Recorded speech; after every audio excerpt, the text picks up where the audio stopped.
और जो लोग ईमान लाए और नेक काम करते रहे उनको हम बहिश्तों में दाखिल करेंगे जिनके नीचे नहरें जारी हैं, वो हमेशा हमेशा उनमें रहेंगे। ये अल्लाह का सच्चा वादा है और अल्लाह से ज्यादा बात का सच्चा कौन हो सकता है।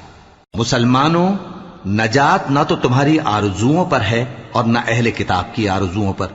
जो शख्स बुराई करेगा उसे उसी तरह का बदला दिया जाएगा और वो अल्लाह के सिवा न किसी को हिमायती पाएगा और न मददगार। और जो नेक काम करेगा, मर्द हो या औरत, जबकि वो साहिब ईमान भी हो, तो ऐसे लोग बहिश्त में दाखिल होंगे और उनकी तिल बराबर भी हक तलफी न की जाएगी। और उस शख्स से अच्छा किसका दीन हो सकता है जिसने अल्लाह के आगे सर झुका दिया और वो नेकुकार भी है। और इब्राहिम के दीन का पैरव है जो यकसू यानी एक अल्लाह के हो रहे थे। और अल्लाह ने इब्राहिम को अपना दोस्त बनाया था और आसमान